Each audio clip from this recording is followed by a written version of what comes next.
श्री शिवाय नमस्तुभ्यं। इसका विवाह नहीं हो रहा हो, 25 साल 30 साल 27 साल 28 साल 32 साल 40 साल हो गए हो, नहीं हो रहा हो बेटा बेटी का विवाह, उसे लाल चंदन का प्रयोग अशोक सुंदरी वाली जगह पर 7 बिंदी लाल चंदन की लगाकर 7 बेलपत्र 7 बिंदी पर रखिए और महाराज अपनी कामना कर कर भगवान से आइए, बाबा देगा करेगा, 3-4 महीने में विवाह पक्का करेगा। ये लाल चंदन की महत्वता है। 20 साल हो गए, 25 साल हो गए, 30 साल हो गए, संतान का सुख ही नहीं है, लाल चंदन का लेपन बाबा भोलेनाथ पर करना प्रारंभ करो। पीठिका पर लाल चंदन का लेपन करना प्रारंभ करो, लाल चंदन से बाबा का श्रृंगार करना प्रारंभ करो। एक बेलपत्री पर लाल चंदन, दोनों पत्ती नीचे वाली, जो नीचे की जो 2 पत्ती होती है इस पे लाल चंदन और बीच वाली पत्ती पर पीला चंदन लगाकर बाबा के शिवलिंग को समर्पित करिए, बाबा से प्रार्थना करिए, रोज प्रार्थना करो। परंतु एक बात का स्मरण रहे, 25 साल हो गए, 20 साल हो गए, 30 साल हो गए, संतान नहीं, तो पहले जल से अभिषेक कराना, अभिषेक कराकर उस जल का आचमन करने के बाद हाथ को खासा करना, धोना, उसके बाद में फिर वापिस बाबा का स्नान कराओ, फिर चंदन का लेपन कराओ, फिर 1 लोटा जल चढ़ाकर बाबा का स्नान कराओ। बाबा का बड़ा सुंदर भाव से लाल चंदन से जो अभिषेक करता है, बाबा को लेपन कर कर फिर जल चढ़ समर्पित करता है, निश्चित है उसकी गोदी मेरा देव अधिदेव महादेव जरूर भरता है, ये निश्चितता है। एक बात ध्यान लगाकर स्मरण करिएगा, जब भी भगवान शंकर को जल चढ़ाओ, जल चढ़ाते समय ये शिवलिंग, ये पीठिका पार्वती जी का हस्त कमल, ये शिवलिंग शंकर भगवान, ये जलाधारी, राइट में गणेश, लेफ्ट में कार्तिक, बीच में अशोक सुंदरी, ऊपर से जो जल गिर रहा है एक एक बूंद कर कर शिव जी की 5 लड़कियां, जया, विषहरा, शामली बारी, दौतली, देव, ये जो शिवलिंग रखा है, ये गोल पीठिका जो है ये पार्वती जी का हस्त कमल।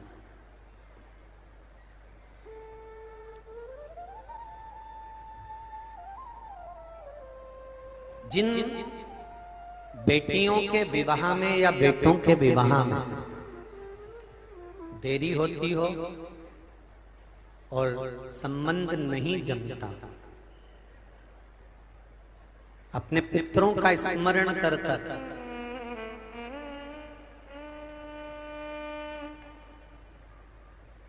सोमवार के सोमवार शिवलिंग पे जल चढ़ाने से पहले पीठिका पर 7 बार जल घुमाने के बाद शिवलिंग पर अगर चढ़ाया जाए तो उस बेटा बेटी का संबंध 3-4 महीने में बाबा की कृपा से जम ही जाता है। पीठिका क्यों? क्योंकि पितरों की बेटी मैना, और मैना के घर में जो पार्वती मैया का प्रागट्य हुआ है, मैनावती पार्वती मैया को जो प्रकट करी है, जन्म दी है, तो स्वधा ने ये वर प्रदान करा था तीनों देवियों को, तीनों देवी।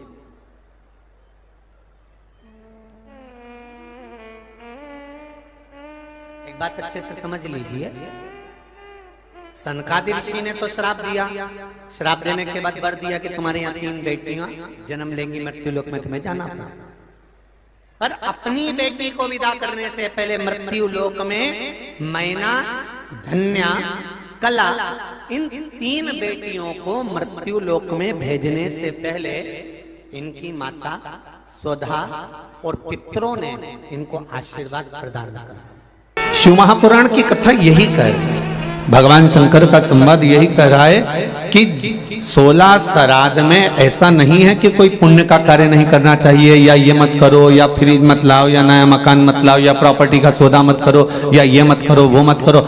अगर कोई महाराज जी आपको मना कर रहे हैं और कह रहे हैं कि श्राद्ध पक्ष में ये नहीं करना चाहिए, वो नहीं करना चाहिए, तो उनको समझा दो, अगर पितृ हमारे पूर्वज हैं, अगर हमने कोई सौदा करा है, हम कोई सामग्री लेकर आए हैं, कोई पुण्य का कार्य कर रहे हैं, कोई अच्छा कार्य कर रहे हैं और हमारे पितृ हैं, तो ये निश्चित है कि 16 श्राद्ध में हम कोई कार्य करेंगे तो हमारे पूर्वज बड़े खुश होकर हमको आशीर्वाद प्रदान करेंगे।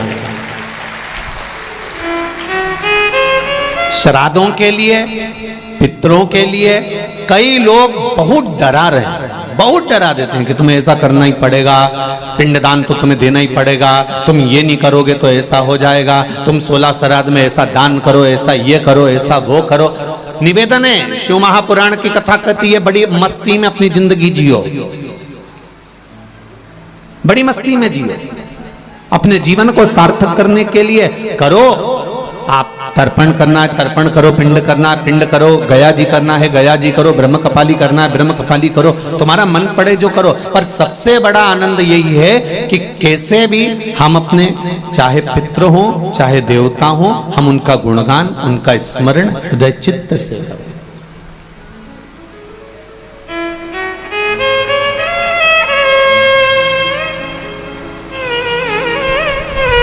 खूब करो। मृत्युलोक, और मृत्युलोक के ठीक ऊपर है पितृलोक, पितृलोक के ठीक ऊपर फिर आगे जाकर देवलोक, फिर देवलोक से और ऊपर जाकर स्वर्गलोक। ऐसे क्रम हमारे यहां बने हुए हैं कि मृत्युलोक से ठीक ऊपर की ओर पितृलोक है।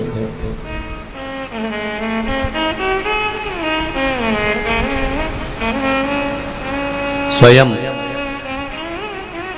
अंतरिषि ने राजा निमि को पितरों की महत्वता समझाई थी।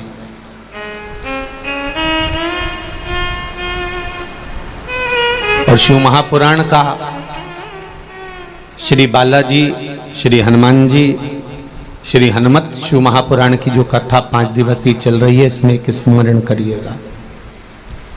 आपके पास में कुछ देने के लिए नहीं है, आप किसी को कुछ नहीं दे सकते, तो श्राद्ध पक्ष में जब आप भगवान शंकर का आराधना करें तो 27 मनके की माला से अगर आप भगवान शिव का नाम जप कर रहे हैं, 27 मनके की माला से आप भगवान का भजन कर रहे हैं, 27 बार आप मुख से भगवान का नाम ले रहे हैं, 27 बार आप भगवान का स्मरण कर रहे हैं, तो ये श्राद्ध पक्ष में आपने तर्पण करा ना करा, पिंड करा ना करा, गया गए ना गए, आपने कुछ दिया ना दिया, आपने कुछ प्रदान करा ना करा, पर 27 बार भगवान शंकर का नाम या राम का नाम या कृष्ण का नाम आप अगर अपने पूर्वजों के निमित्तार्थ भी ले लेते हैं, तो शिव महापुराण की कथा कहती है कि श्राद्ध पक्ष में उन्हें गया, पिंड, तर्पण, ब्रह्म कपाली का फल मिल जाता है और उनकी मुक्ति निश्चित हो जाती है।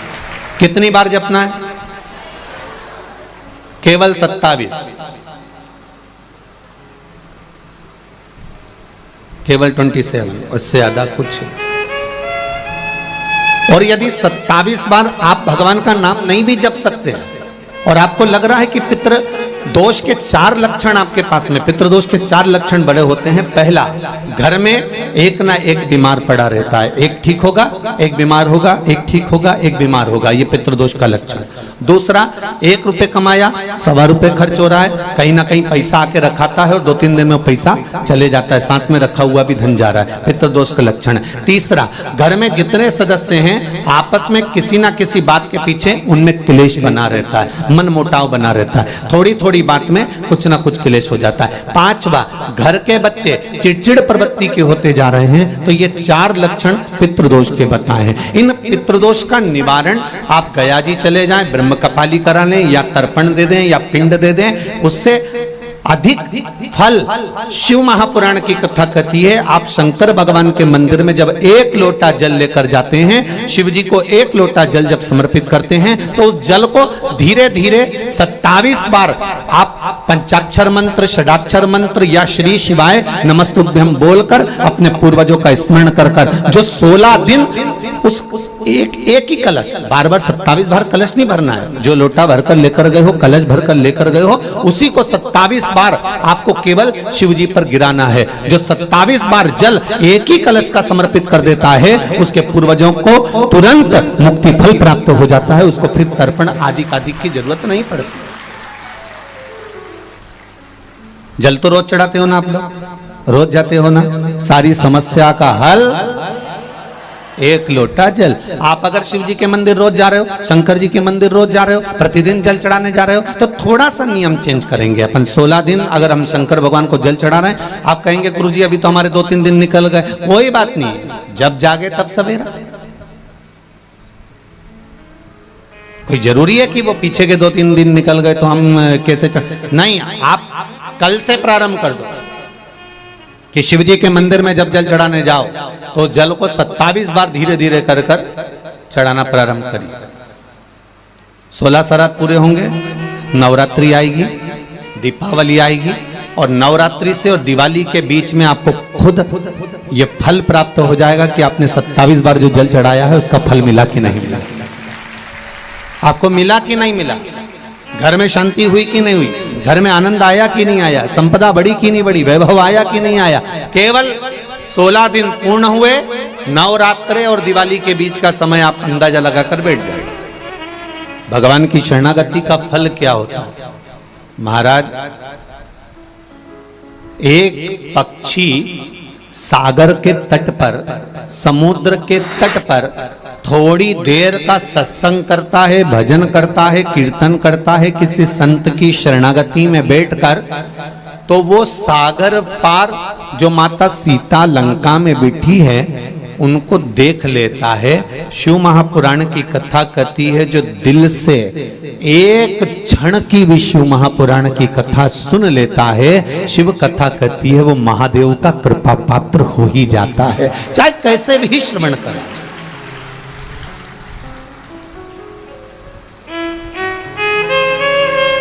आप दिल से बस उसको स्मरण करो। 27 बार नाम ले लो या 27 बार जल समर्पित कर लो, या 27 मनके की माला से स्मरण कर लो।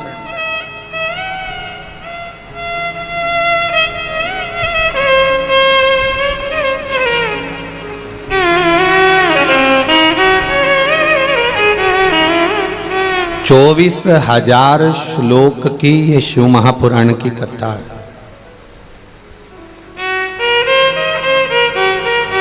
जिसने दिल से सुनी है। ये पत्र भी हमने इतने सारे तो पढ़े नहीं हैं, पर थोड़े जो इधर पढ़े हैं देखिए, इसमें लिखा है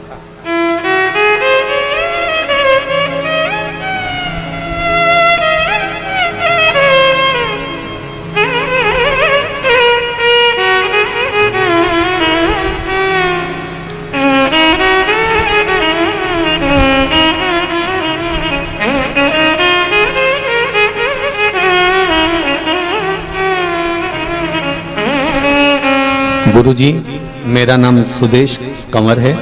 मैं गांव गोगामेणी, तहसील भादरा, जिला हनुमानगढ़ से हूँ।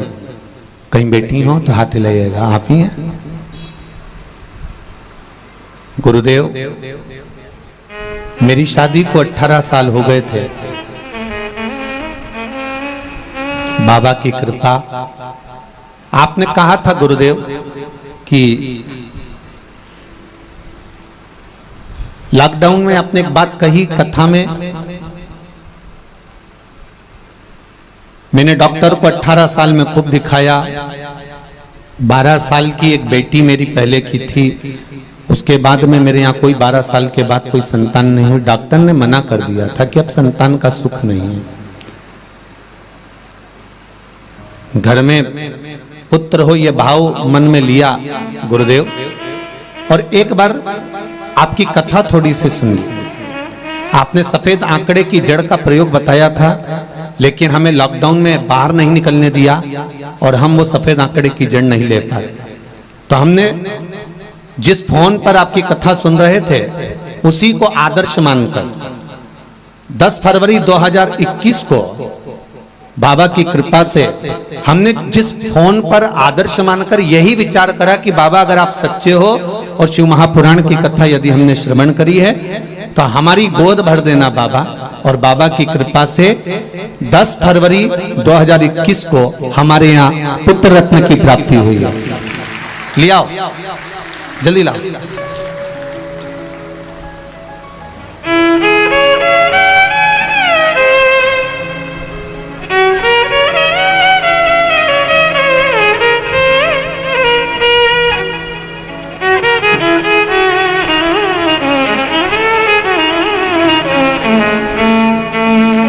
बारह साल के बाद बाबा ने मेरे जीवन में खुशियां दी है गुरुदेव। मैं धोख लगाने के लिए प्रणाम करने आई हूं कि बाबा ने मेरी झोली भर दी है।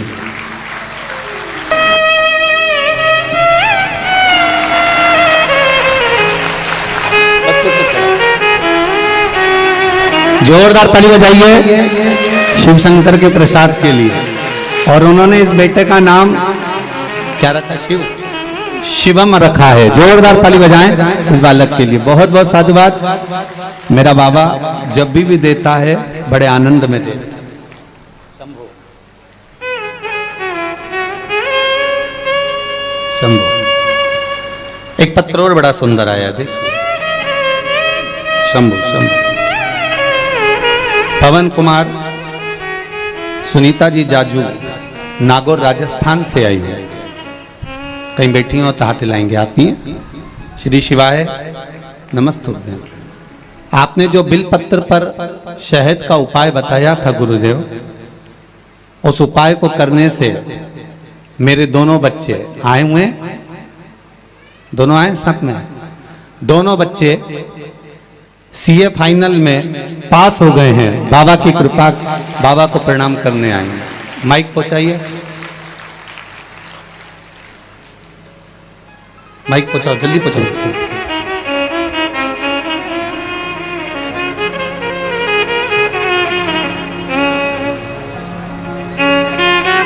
हाँ बढ़ाते जाओ, एक दूसरे को देते जाओ। ले ली बाबू, लेकर मत जाओ, एक दूसरे को देते जाओ। हाँ देव जल्दी बढ़ाओ।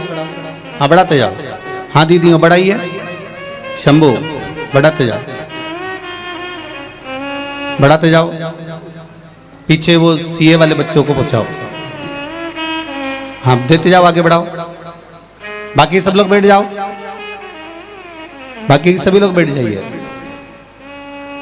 श्री शिवाय नमस्ते। बाबू क्या नाम है आपका? शुभम। शुभम जी। श्री शिवाय नमस्ते। श्री शिवाय नमस्ते। पहले तो आपको बहुत बहुत बधाई बाबू, धन्यवाद दोनों को, कि आप दोनों बहन भाई बड़े आनंद के साथ में, दोनों को बहुत बहुत साधु था, बड़े बड़े आनंद के साथ में कि आप सीए बने। कौन सा वाला उपाय करा था आपने?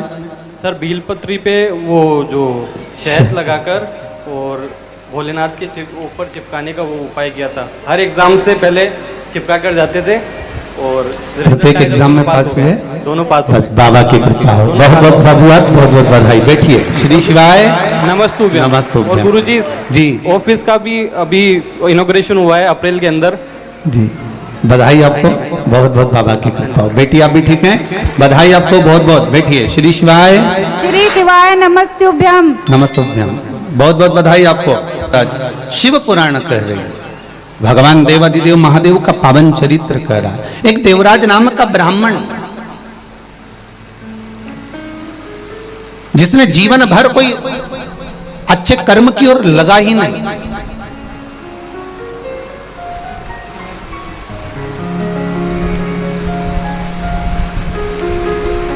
बड़ा सुंदर बात है संत श्री रविदास जी की। संत श्री रविदास जी की बड़ी सुंदर एक बात है।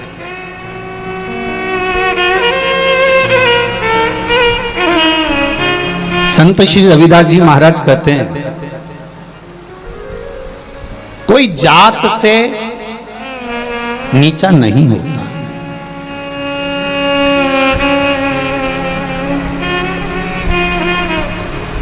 संत श्री रविदास जी कहते हैं कि कोई जात से नीच नहीं होता, कोई जात से नीचा नहीं होता।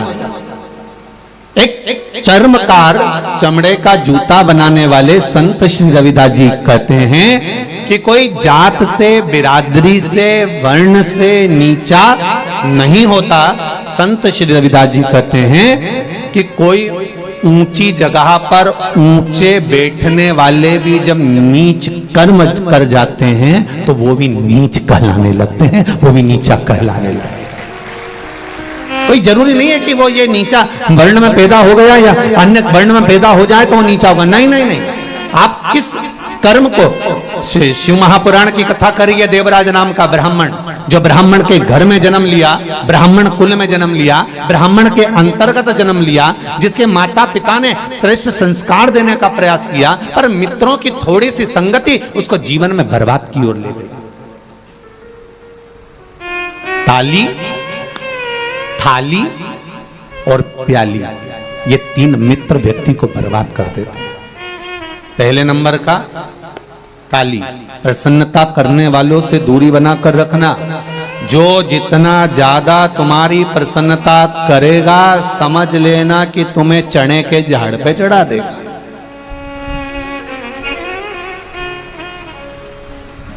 सुन लो री राजस्थान वाली जी जी, अच्छे से सुन। कोई प्रसन्नता करे और अपन वहां से बढ़ लो, तुरंत बोल दो हर हर महादेव, श्री शिवाय नमस्तुभ्यम। भैया हम तो जा रहे हैं, अब हमारे बस की बात नहीं, क्योंकि तुम ज्यादा प्रसन्नता करो तो सुनना नहीं अपने को, अपन को चल देना। हो सके अहंकार आ जाए तो, अभिमान प्रकट हो जाए तो, जरा से में काम बिगड़ जाए तो, नहीं नहीं नहीं सुनना, बिल्कुल अपन तो चल दो, बस हो गया। हो राम जी हो, चलो।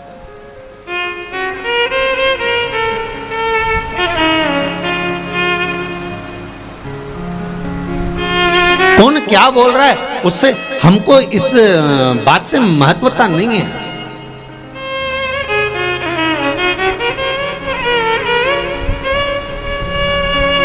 कल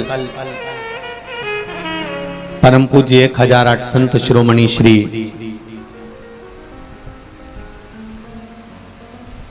द्वारका शारदा पीठ के जगत गुरु शंकराचार्य परम श्रद्धे श्री स्वरूपानंद सरस्वती जी महाराज का शरीर छूटा, देवलोक गमन हुआ।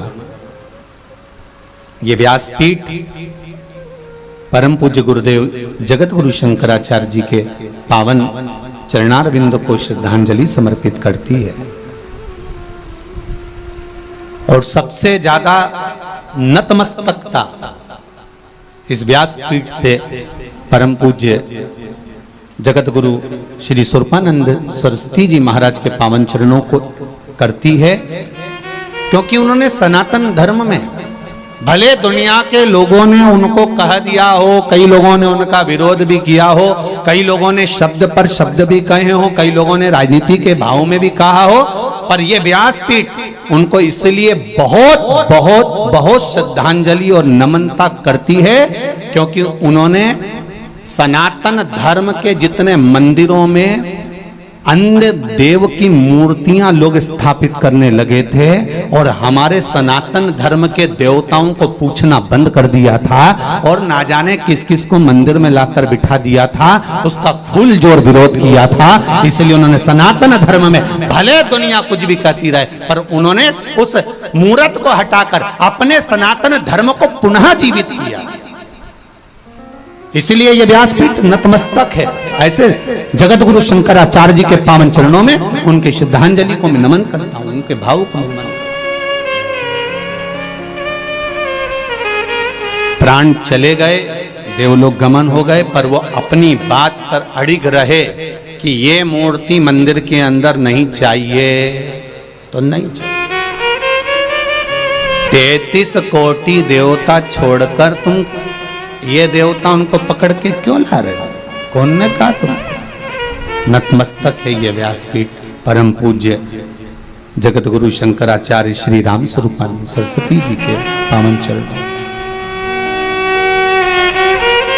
अपनी बात पर अडिग रहे, डटे रहे। महाराज यहां चरित्र कर आए, देवराज नाम का ब्राह्मण कुल में जन्म लेकर अगर आप ब्राह्मण कर्म से वंचित हो और आप विचार करते हो कि हम ब्राह्मण और ब्राह्मण कर्म से वंचित हो गए, तो यह श्रेष्ठता नहीं है हमारा।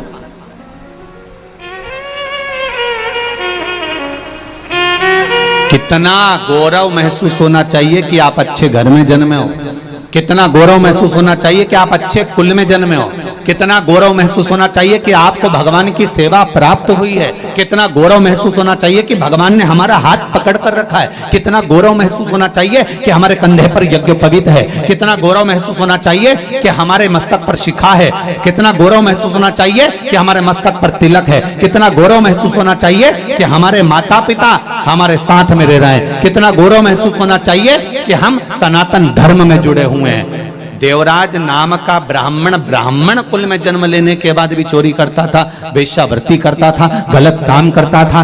खूब समझाया माता पिता ने, पर नहीं माने। खूब समझाया, नहीं माने।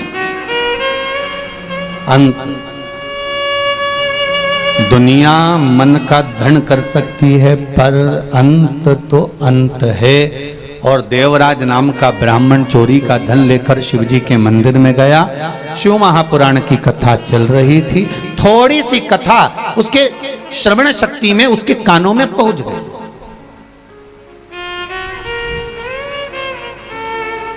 थोड़ी सी कथा,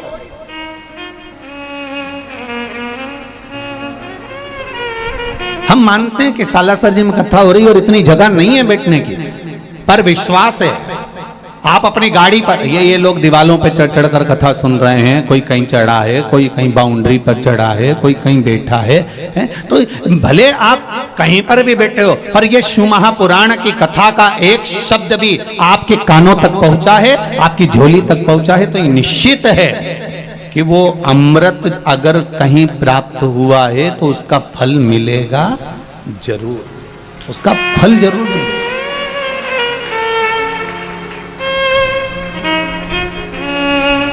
आस्था चैनल के माध्यम से, फेसबुक यूट्यूब के माध्यम से करोड़ों लोग इंतजार कर रहे थे सालासर जी की 5 दिवसीय शिव महापुराण का। करोड़ों, और आप भी जितने बैठे हो ना, सब इंतजार में थे। क्यों, कब चलेगी? एक गाड़ी कर लें क्या? चलें क्या?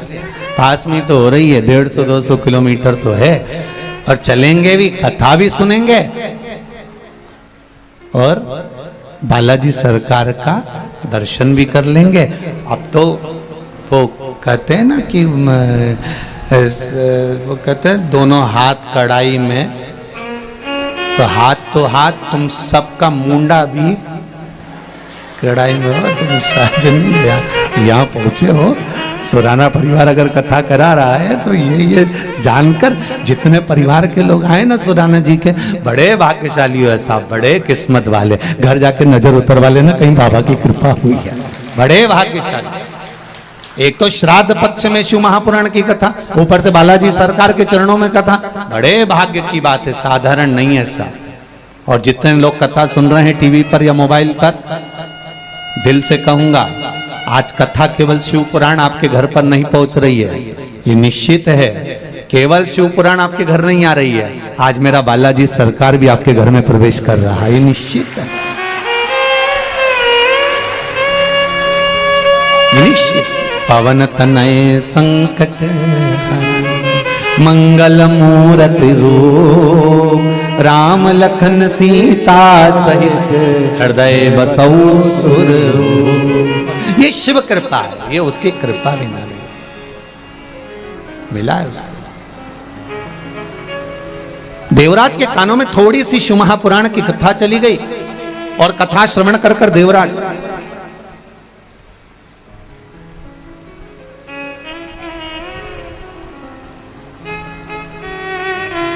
एक बेलपत्री के वृक्ष के नीचे जाकर बैठा। शरीर में ताप बहुत था, शरीर में कष्ट बहुत था।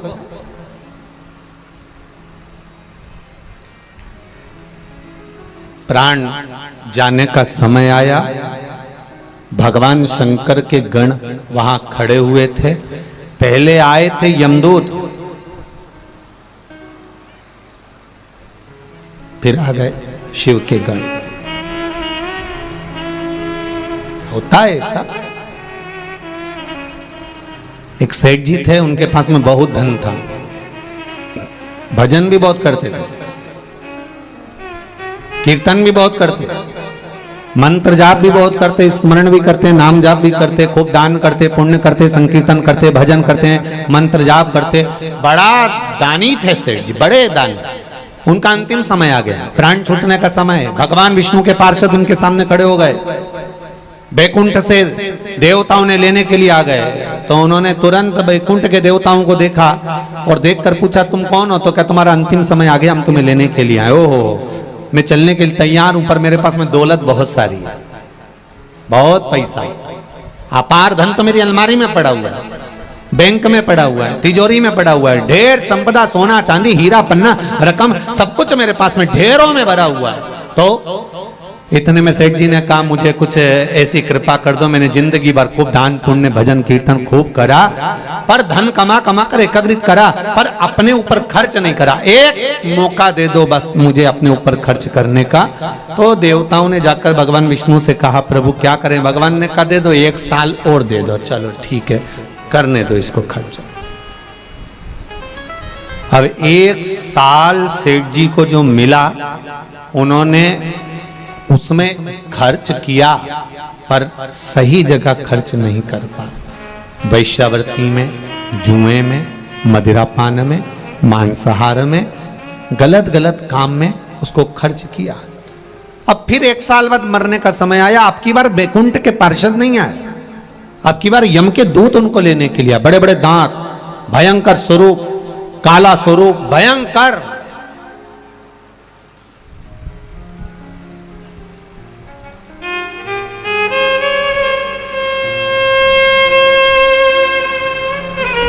अब स्वरूप काला है, भयंकर स्वरूप है, बड़े भयंकर दिख रहे, बड़े भयंकर।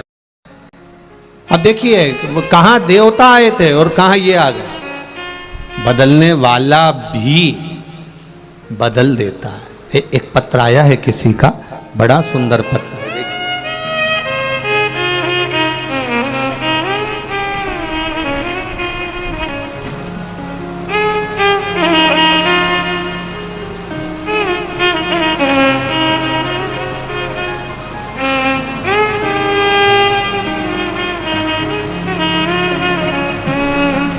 सुनीता गोस्वामी,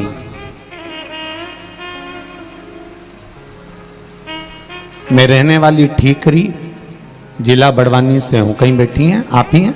दोनों हाथ हिला तो एक बार। हर हर महादेव, श्री शिवाय, नमस्ते। गुरुजी,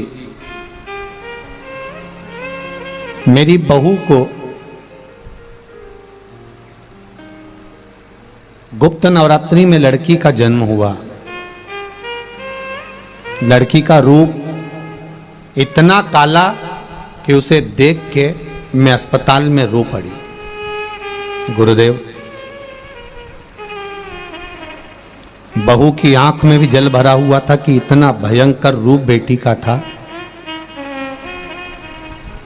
इतनी रोई बहू भी और मैं भी कि ये बेटी इतनी काली, इतनी काली, इतनी काली कि जिसका रूप देखा नहीं जा। गुरुदेव, उसी समय पर शिव महापुराण की कथा का स्मरण आया और बाबा से विनती करी और उस बेटी के कान में श्री शिवाय नमस्तुभ्यम बोलना शुरू किया। गुरुदेव, इतनी काली थी बेटी कि मैं वर्णन क्या करूं। श्री शिवाय नमस्तुभ्यम मंत्र बोला और उसके ऊपर हाथ रखा। धीरे धीरे धीरे धीरे बाबा की कृपा से वो काली से महागौरी बन गई। ये शिव कृपा के लिए मैं सालासर में यहाँ पर धोख लगाने बाबा को प्रणाम करने आई हूँ। कथा में बाबा से निवेदन करने आई। ये शिव कृपा। बैठो बहन। श्री शिवाय नमस्तु। महाराज, देवराज नाम का ब्राह्मण गलत कर्म करा पर उसकी माता का फल उस बेटे को मिला। मेरी माताओं, दीदियों, भाई, एक निवेदन करना चाहूंगा। आपके एक लोटा जल जो आप शिव जी को चढ़ा रहे हो, इसका फल कहीं ना कहीं तुम्हारे परिवार को प्राप्त जरूर होगा, ये निश्चित है, खाली नहीं जा सकता, तो मिलेगा जरूर, ये निश्चित था।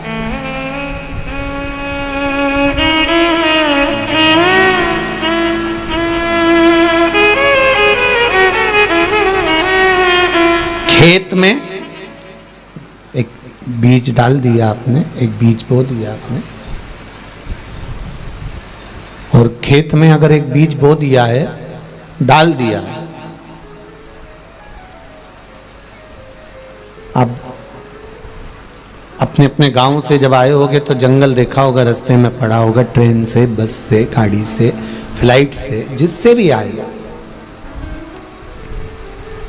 कितना जंगल है। अभी जंगल में कोई पौधा लगा है, कोई बीज गिरा होगा, लगा होगा, वहां पानी देने कौन गया हो?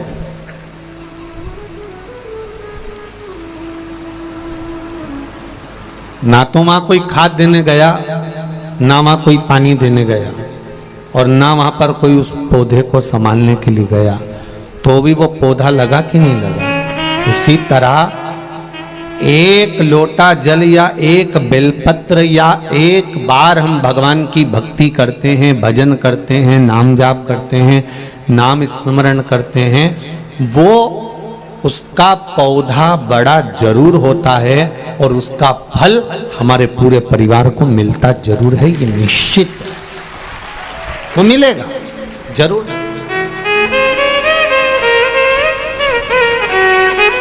प्राप्त जरूर है। मित्र पक्ष में कथा सुन रहे हो,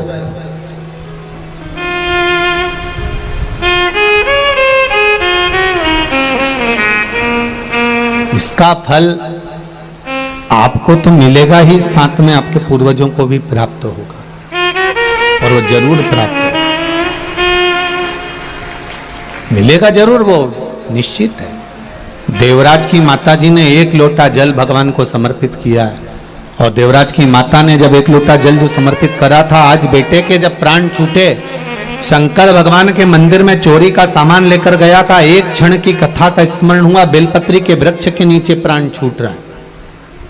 शास्त्र कहता है आज भी मुर्दे को लेकर जाते हैं, राम नाम सत्य कहते कहते, तो बीच रास्ते में शमशान में ले जाने से पहले एक जगह ऐसी होती है जहां पर मुर्दे को उतारा जाता है, जहां पर मुर्दे का उतारा करा जाता है, मुर्दे को उतारा जाता है, अर्थी को रखा जाता है।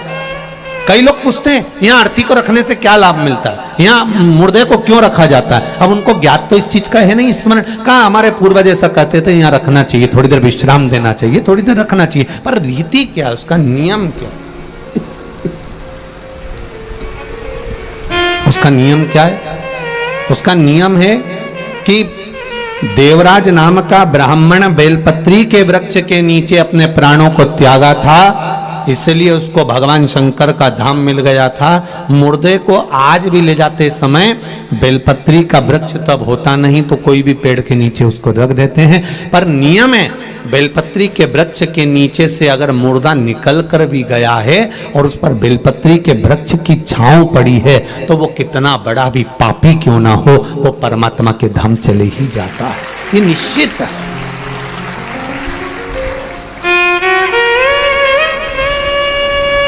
निश्चितता।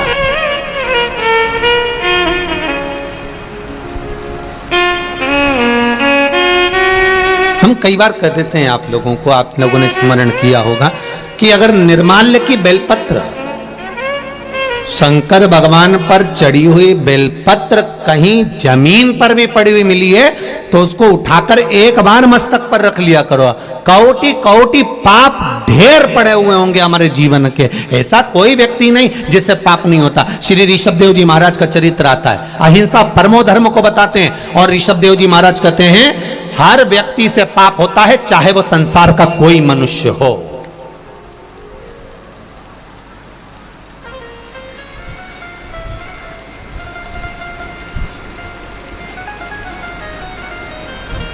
ऋषभ देव जी महाराज कहते हैं ऐसा संसार का कोई मानव नहीं जन्मा जिससे पाप नहीं हुआ।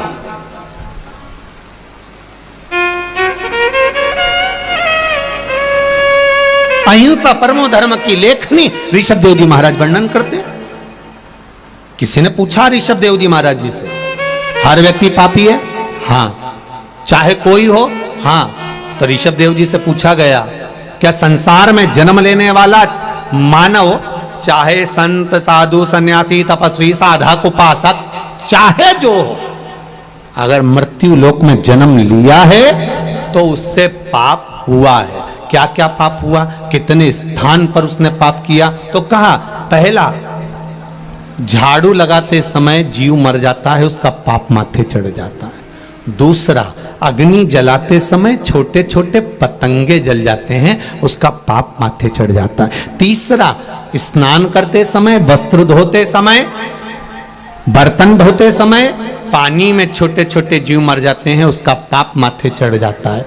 चौथा, हम चलकर कहीं पर भी जाते हैं, हमारे पांव के नीचे छोटे छोटे जीव मर जाते हैं, उसका पाप माथे चढ़ जाता है। तो ऋषभ देव जी महाराज जी से पूछा, जब प्रत्येक जीव से, प्रत्येक मनुष्य से, संसार में जन्म लेने वाले मानव से इन 4 स्थान पर अगर पाप होता है तो फिर मनुष्य क्या करे, इस पाप को समाप्त कहां कर सकता है? तो ऋषभ देव जी महाराज जी ने लिख दिया, सत्संग में जाकर बैठ जाइए, सत्संग में जाकर बैठ जाइए, भगवान की भक्ति में जाकर बैठ जाइए, पाप जलकर भस्म हो जाएगा। पाप की समाप्ति भगवत स्मरण है, पाप की समाप्ति सत्संग है, पाप की समाप्ति भगवान का स्मरण, भगवान का मंत्र जाप, नाम जाप, कीर्तन, मंत्र स्मरण। अब करो परमात्मा का भजन।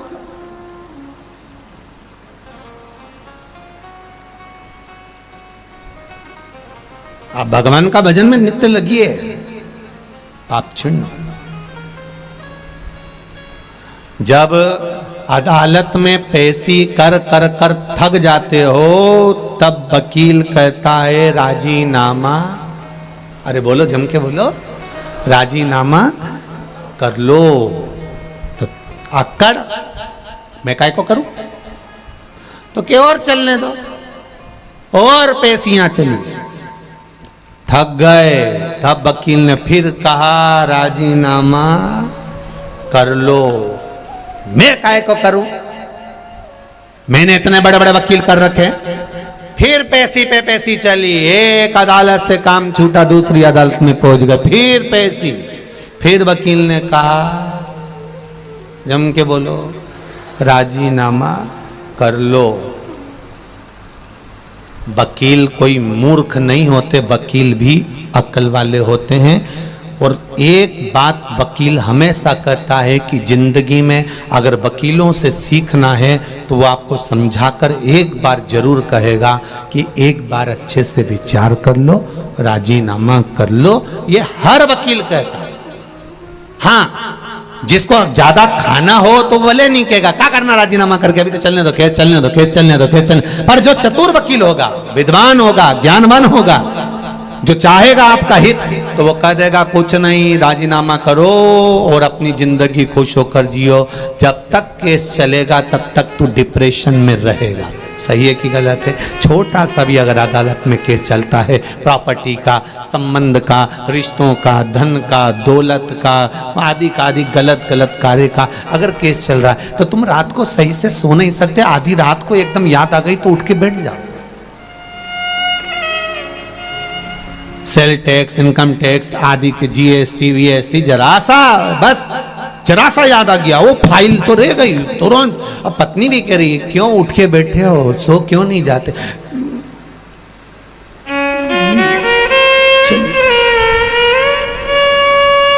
देखिए,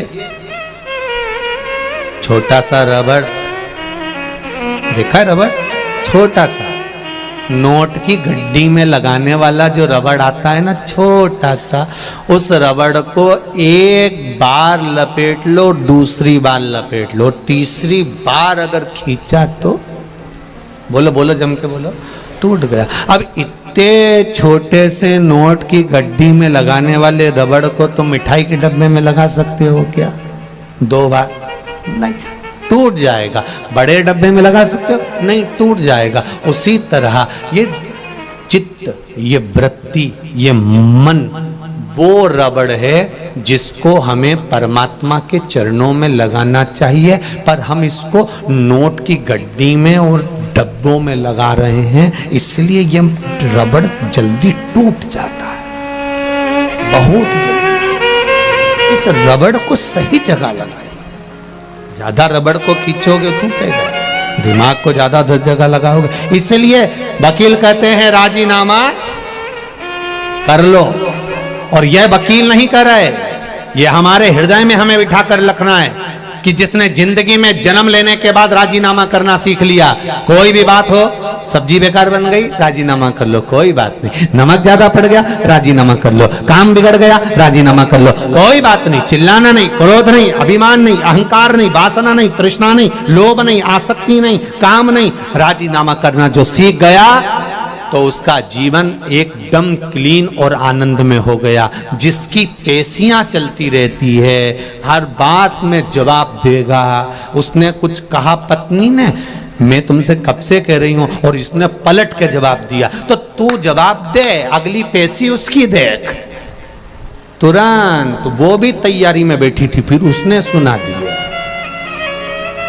उसने पेशी चालू करी, फिर इधर से फिर उधर से। राजीनामा करना सीख, थोड़ा सा नर्म बनना सीख। रखो, देवराज को ले गए।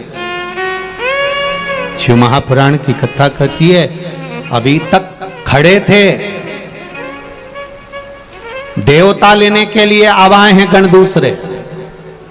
सेठ जी की कथा चल रही थी, सेठ जी दान पुण्य करे तब तक अच्छे लोग खड़े मिले थे, बेकार कर्म करा तो काले काले भयंकर भूत जैसे खड़े मिले। पूछा तुम कौन हो? लाने लेकर जाने वालों की ड्यूटी चेंज हो गई है क्या? पहले तो सुंदर लोग आए थे, अब काले काले लोग आए। कहा नहीं नहीं, ये कर्मों के अनुसार है, पहले तुम्हारे कर्म अच्छे थे इसलिए देवता आए थे, अब कर्म बिगड़ गए इसलिए यम के दूत बंदी बनाने के लिए आए। आपके कर्म अच्छे होंगे आपको अच्छा मिलेगा। यमदूत की जगह पर भगवान शंकर के गण देवराज को लेकर जा रहे थे। देवराज ने चलते चलते गणों से पूछ लिया, मैंने पुण्य कौन सा किया जो आप मुझे लेने आए हो? कहा तेरा एक पुण्य प्रबल है, तेरी माता ने 1 लोटा जल शिव जी को समर्पित करा, और तेरे प्राण जो छूटे हैं ना, तेरी बुद्धि जो गई है, तुझे बेलपत्र के वृक्ष के नीचे जो तेरी बुद्धि लेकर गई है, इससे तुझे फल की प्राप्ति हो।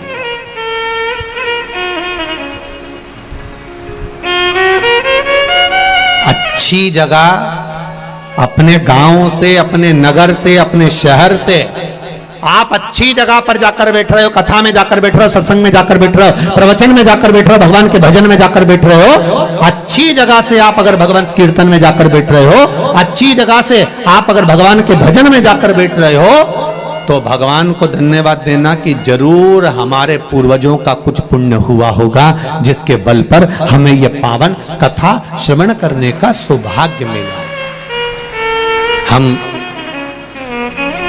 रतनलाल जी, सुराना जी को तो धन्यवाद देंगे, पर इनसे ज्यादा इनके पूर्वज माता पिता स्वर्गीय जयचंद जी को, श्रीमती कमला देवी जी को, इनको साधुवाद देंगे कि उनका आशीर्वाद जो फला वो आज पुण्य के रूप में ये शिव महापुराण के रूप में मिला। ये पूर्वजों की कृपा से, और वो भी श्राद्ध पक्ष। एक सेठ जी मरते हैं, उनकी शोक सभा होती है। बोलो रे भाई, बोलो तो, होती कि नहीं होती? होती है। एक गरीब मरता है, उसकी शोक सभा होती है। अरे बोलो तो रे भाई, नहीं होती। सेठ जी मरे तो शोक सभा हुई, गरीब मरा तो शोक सभा हुई नहीं। कारण क्या था? क्योंकि सेठ जी अपना शोक पूरा करते करते करते करते जिंदगी गवा दिए, और आज तक मरते तक भी इनका शोक पूरा नहीं हुआ, इसलिए इनकी शोक सभा हुई। पर गरीब का कोई शोक नहीं होता, इसलिए उसकी शोक सभा भी नहीं होती। वो मस्त, अलमस्त।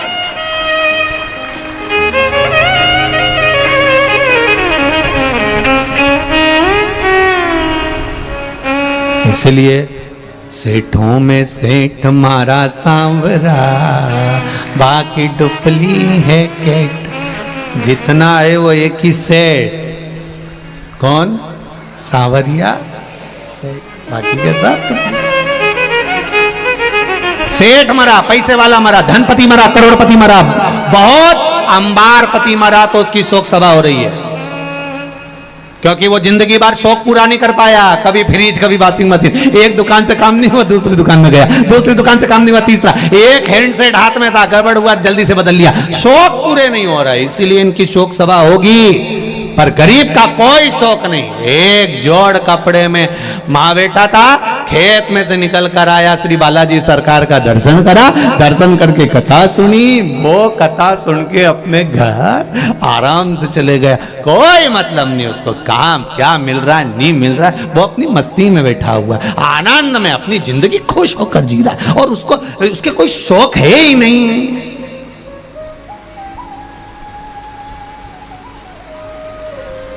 कोई शौक नहीं, इसलिए इनकी शोक सभा भी नहीं। तुम खुद देखो, किसी किसी दुकान पे जो नौकर काम करता और निपट गया तो उसकी शोक सभा होती क्या? और सेठ जी मारे तो शोक सभा। इनके शौक कभी पूरे नहीं हुए, इसलिए इनकी शोक सभा होना जरूरी है। कभी जिंदगी में पूरे नहीं हुए। इन्हें एक प्रॉपर्टी खरीदी, मन नहीं भराया, दूसरी से मन नहीं भराया, तीसरी से मन नहीं भराया, चौथी, और जोड़ जोड़ जोड़ जोड़ आखिरी में सब यहीं छोड़, इतना बड़ा फोटो और प्लास्टिक के फूल की माला और 2 अगरबत्ती और गुलाब की माला, थोड़े दिन तक 12-15 दिन, इससे ज़्यादा कुछ नहीं। वो मालवा के संत श्रीनागर जी महाराज नहीं कहते, तेरा तेरा दिन याद करे, क्यों रे मन सुमिरन क्यों नहीं करे। केवल 13 दिन तक ताजे फूल की माला, 2 अगरबत्ती, 1 दिया, और पूरा घर का लोग आएगा, आंख से आंसू बहाएगा, और 13वें दिन नुक्ती और बूंदी का रायता और मंगोड़ा, गुलाब जामुन, दही बड़ा और इमरती सब चकाचक खाएंगे। तू मर गया, उसके बाद भी लोग कहेंगे थोड़ी तरी वाली सब्जी दो, थोड़ी तरी वाली दो, थोड़ा रायता खट्टा हो गया, इसमें शक्कर मिला ही दो रे बाबा, थोड़ा सा खट्टा हो गया। अब बताओ, वो मरी गया, चले गया, 16 श्राद्ध में फोटो को नीचे रखेंगे, और फोटो को नीचे रखकर और कंडा जला के घी और शक्कर गुड़ छोड़ेंगे। और बेचारे को दमे की बीमारी थी, बेचारा दमा में मर गया, और ने कंडे की ओर धुनी दे दी, और पड़ेगा दर आ रही, और घी और पूड़ी और खीर पूड़ी में मिला के तुम्हारे फोटो में चिपका देंगे, और तुम ऐसी स्माइल देती रहोगी, वो पूरी चिपकी रहेगी, खत्म जिंदगी समा। इसलिए मान मेरा कहना, नहीं तो पछताएगा, और माटी का खिलौना माटी में मिल जाएगा। हेट बूट सूट सब धरा रह जाएगा अलमारी में। इसलिए सुराना जी ने कल कथा रखी है, अपनी अलमारी के अच्छे अच्छे कपड़े निकाल के लिया और बालाजी सरकार में आकर पहनो। बाबा भी ठाट में और तुम भी ठाट में, अलमस्त होकर रहो। कई बहुएं बड़ी रोती रहती दिन भर, आंख में आंसू डाल। सास हमेशा कहती थी, अच्छा पहनो, खूब रखा है, पहनो। क्या करोगे? एक पति पत्नी घूमने के लिए विदेश का है, पत्नी को वहां पर एक सेट पसंद आ गया, हाफ सेट बड़ा सुंदर। पत्नी ने कहा ले लो 7 लाख का है, ले ले। पत्नी ने ले लिया। एलईडी चालू करो, एलईडी ले लो।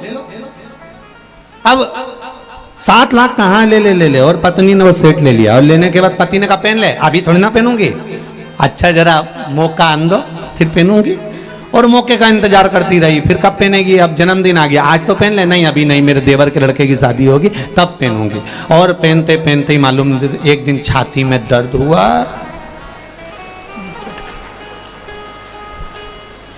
अर्थी पे बांध दिया। पति रोता रोता अंदर गया, सेठ निकाल के लाया, इसको पिनाने लगा। बेस्ट फ्रेंड दोस्त कहने लगे भाभी तो मर गई, अब क्यों पिना रहा है? मैं इसको हमेशा कहता था पेन ले पेन ले पेन ले, ये हमेशा कहती थी मौका आंदो मौका आंदो मौका आंदो। इसका तो मौका नहीं आया और भगवान ने लगा दिया चौका। ले बड़ा जितने लोग कथा सुन रहे हैं आस्था चैनल पर, जितने लोग कथा सुन रहे हैं फेसबुक यूट्यूब पर, और जितने कथा सुन रहे हो ये सालासर बालाजी के धाम में, तुम मौके का इंतजार मत करना रीजी, बिल्कुल। अपन तो एक से बढ़कर एक पेड़ लो, जो अलमारी में धरा सब निकालो, सब पेड़ो। कोई कहती नहीं कि नहीं साड़ी, कोई शादी ब्याह में पहनना, शादी ब्याह से पहले निपट गई तो फिर ऊपर जाऊंगी तो मेरा मन कितना दुखेगा। और यमराज से कहूंगी मैं यमराज प्लीज मैंने वो नीली वाली नहीं पहनी, वंस मोर, एक बार फिर छोड़। यमराज के चल वापिस, कौन देगा? अरे भाई जीवन मिला उसका सदुपयोग करिए, उस जीवन का सदुपयोग होना चाहिए। एक बिंदुक नाम का ब्राह्मण वो भी गलत वृत्ति में पड़ गया था, मुक्ति नहीं हुई उसकी। 3 तरह से मरे हुए व्यक्ति को मोक्ष नहीं है। पानी में डूबकर मरा हुआ, स्त्री के हाथ से मरा हुआ, सर्प के डसे से मरा हुआ, इसकी गति नहीं होती, इसकी मुक्ति नहीं है, इसका मोक्ष नहीं है।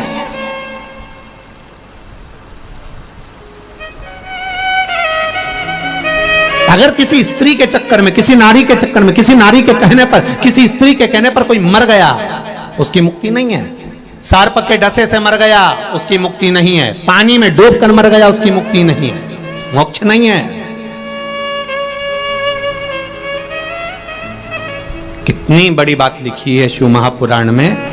अधोगति में मरा हुआ, गर्भ में कोई 4 महीने का, 6 महीने का, 8 महीने का, 9 महीने का, या गर्भ से निकलकर कुंवारी अवस्था में मर गया, कोई युवान अवस्था में एक्सीडेंट में या कोई गलत कार्य में मर गया, इनकी गति नहीं होती महाराज। पिंड भी नहीं मिलता, चाहे गया जी में जाकर दे दो, चाहे ब्रह्म कपाली में जाकर दे दो, इनको पिंड नहीं मिलता, इनको तर्पण नहीं मिलता, इनके तिलांजलि नहीं होती। अगर ब्राह्मण भोजन भी करे तो इनके खाते में नहीं जाता, जो कुंवारी अवस्था में मर गया।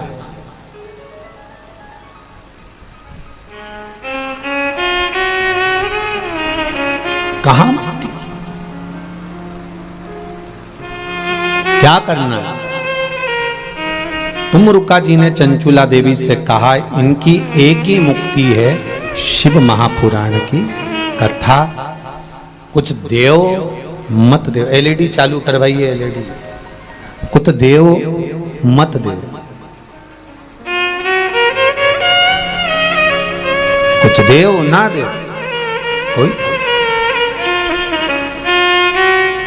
पर निवेदन है, अगर जिसने जिंदगी में एक बार हृदय से, चित्त से, मन से शिव महापुराण की कथा सुन ली, ध्यान देना जरा, श्राद्ध चल रहा है ना, श्राद्ध के अंतर्गत क्यों कहा जाता है कि बाजार से भोजन खरीद कर श्राद्ध नहीं करना? श्राद्ध करना तो घर की बहुओं, घर की माताएं भोजन बनाए। क्यों कहा?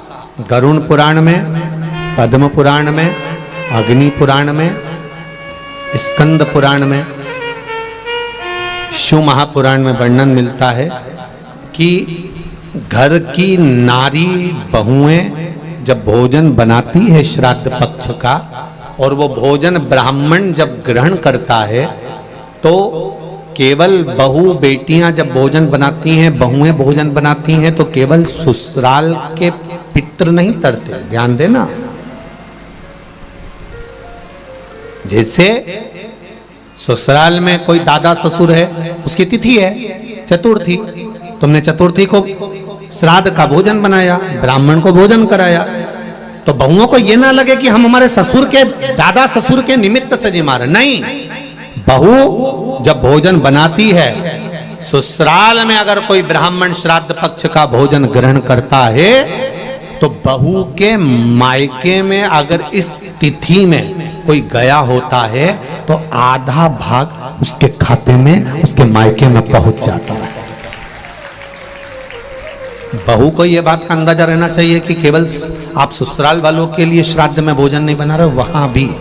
इसलिए जब पिंडदान होता है, तर्पण होता है, तिलांजलि होती है, तो गया जी जाते हैं तो वहां पर नाना पक्ष और यहाँ का पक्ष दोनों का नाम लिया जाता है। बोलो सही है कि गलत है? तुम्हारे पिताजी का नाम बोलो, दादाजी का नाम बोलो, फिर वहां पूछेंगे तुम्हारे नाना जी का नाम बोलो, पर नाना का नाम बोलो, वहां पूछा जाता है। दोनों कुल को, दोनों परिवार को। इसलिए बहू बेटियों को चाहिए, घर की माताओं को चाहिए, जब भी भोजन बनाए वो बड़े प्रेम से बनाए, आनंद से।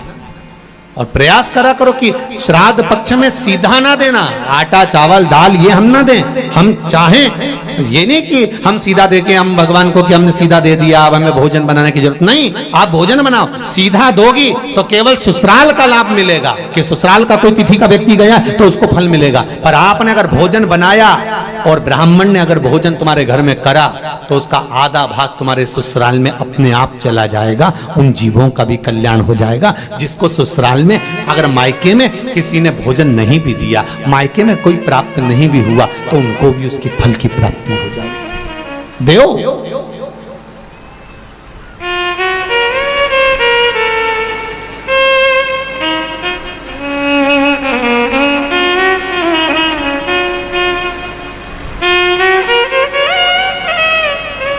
महाराज श्री शिव महापुराण की कथा कर रही है। बिंदु की मुक्ति कैसे हो, कहा चंचुला शिव महापुराण की कथा सुन। उसने कथा सुनी। यहां पर भी संवाद आता है, जब श्री हनुमान जी महाराज की माता अंजना देवी कौन थी? पूर्व समय में एक अप्सरा, पुंजिका स्थला जिसका नाम था।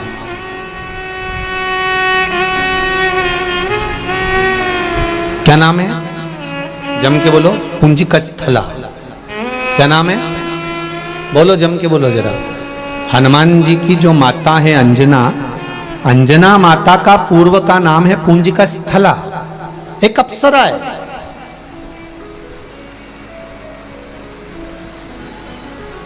बड़ी सुंदर है। इनकी सुंदरता का बखान नहीं कर सकता कोई। अति रमणीय, अति सुंदर, बहुत सुंदर। छोटी सी अवस्था थी, छोटी सी उम्र में इन्होंने एक गलती कर दी। उस पुंजिका स्थला ने एक गलती करी कि वो सुंदर तो थी पर चंचल बहुत थी। सुंदर भी और चंचल। महाराज पुंजिका स्थला ने एक गलती कर दी कि वो आज मृत्यु लोक में गई, भ्रमण करने के लिए जब पहुंची, भ्रमण करते करते उसने क्या देखा कि एक बंदर तपस्या में लीन है, साधना में लीन है, तप कर रहा है। तो पुंजिका स्थला को लगा, बताओ अभी तक तो मैंने देखा था कि मुनि तप करते हैं, संत तप करते हैं, साधु तप करते हैं, ऋषिवर तप करते हैं, साधना करते हैं, पर यहां तो बंदर तप कर रहा। पुंजिका स्थला को ये बात थोड़ा अच्छी ना लगी, तो उन्होंने, छोटी सी अवस्था थी, पेड़ पर चढ़ गई और पेड़ पर चढ़कर वहां के जो फल लगे थे वो तोड़कर उस बंदर को मारने लगी।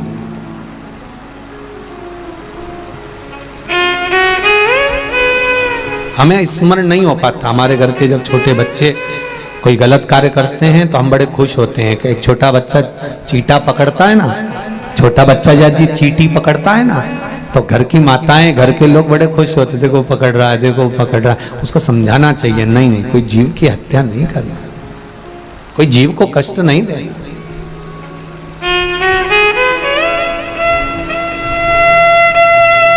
क्यों किसी को दुख? महाराज शिव कथा कहती है ये मानव का शरीर बड़ी मुश्किल से मिला है, ये किसी को कष्ट देने के लिए नहीं, किसी के कष्ट के निवारण के लिए मिला।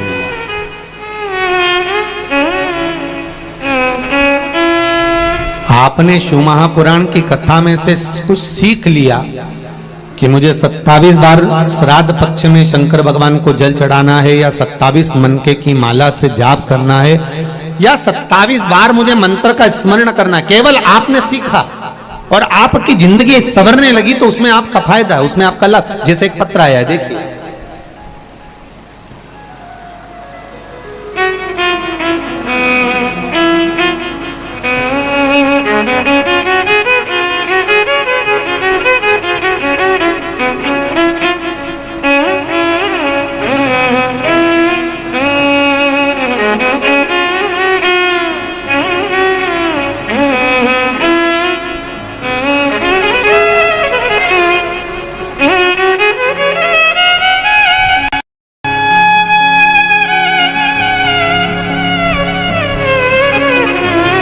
में संस्कार। प्यारे भक्तों, आज की श्री शिव महापुराण कथा में हमारे पूज्य श्री पंडित प्रदीप जी मिश्रा ने जो भी उपाय इस कथा के दौरान बताए हैं, अगर आप इन उपायों को अपने जीवन में निरंतर करते हो तो आपको अवश्य ही लाभ प्राप्त होगा। तो भक्तों, इसी के साथ आज की श्री शिव महापुराण कथा के अध्याय को यही समाप्त करते हैं। मिलते हैं एक और नए अध्याय के साथ, तब तक के लिए हर हर महादेव। प्यारे भक्तों, अगर आपने अभी तक हमारे चैनल को सब्सक्राइब नहीं किया है तो प्लीज चैनल को सब्सक्राइब करके कमेंट बॉक्स में हर हर महादेव अवश्य लिखें, और श्री शिव महापुराण कथा का भाग 2 देखने के लिए हमारे चैनल को सब्सक्राइब करके वीडियो को एक दिल से लाइक जरूर कर दीजिएगा, और कमेंट बॉक्स में हर हर महादेव लिखकर अपनी हाजिरी भगवान श्री शंकर जी के चरणों में अवश्य लगाइएगा। तो भक्तों, मिलते हैं एक और नई कथा के साथ, तब तक के लिए हर हर महादेव।